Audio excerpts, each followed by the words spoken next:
De concentració silenciosa.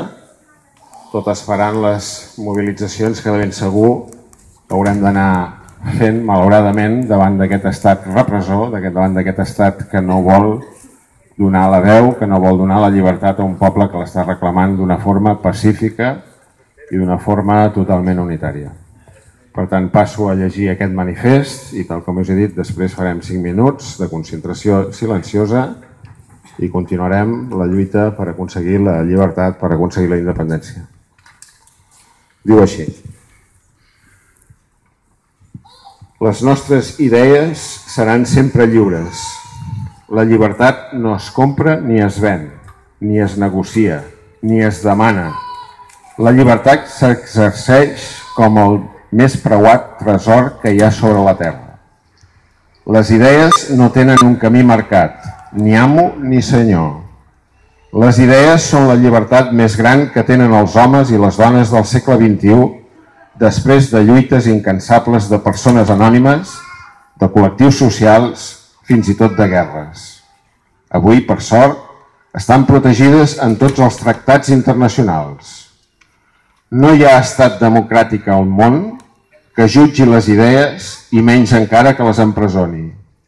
No hi ha estat democràtic al món que persegueixi les urnes, el vot, la decisió democràtica d'escollir. No hi ha estat democràtic al món que persegueixi la llibertat d'expressió. No hi ha estat democràtic al món que censuri els mitjans de comunicació, que dicti les notícies als periodistes i que coaccioni la llibertat d'informació. No hi ha estat democràtic al món que privi de la llibertat de reunió i de manifestació. No hi ha estat democràtic al món que vulneri la pau. No hi és. Altra cosa té un nom que no és democràcia. Ahir l'estat espanyol va tornar a creuar una línia vermella en qualsevol democràcia a l'Europa del segle XXI. Empresonar els presidents d'Òmnium Cultural i de l'Assemblea Nacional Catalana per manifestar-se pacíficament i donar veu al poble posa en greu risc els valors democràtics que creiem que eren la base de la Constitució del 78. Quan la democràcia és vulnerada en un país, tot el món ho pateix.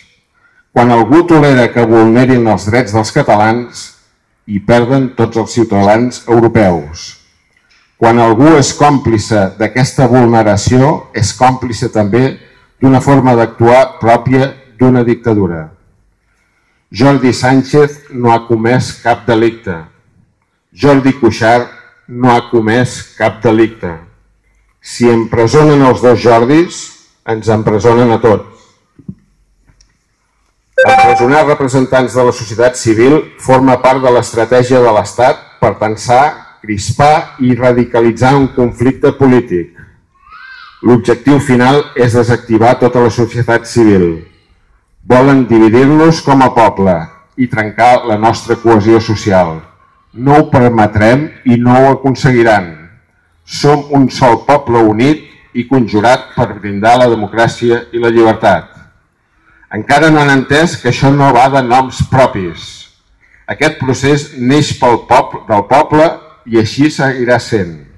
El mandat democràtic de l'1 d'octubre és inapel·lable i més vigent que mai. Per tot plegat, avui, aquí, volem deixar clar que les mesures decretades per l'Audiència Nacional Espanyola no només són injustes, sinó que també són il·legals.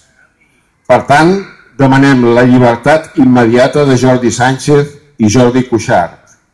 No demanem clemència, exigim justícia.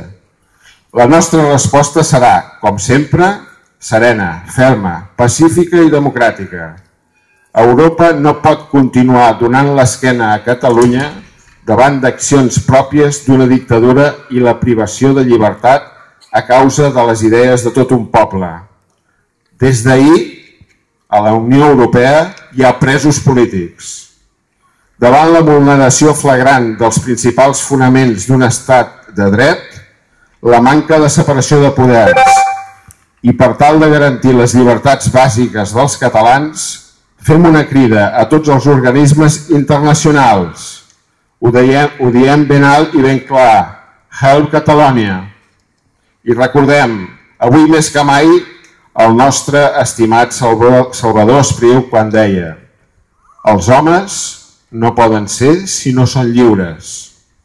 Que sàpiga Safarat que no podrem mai ser si no som lliures.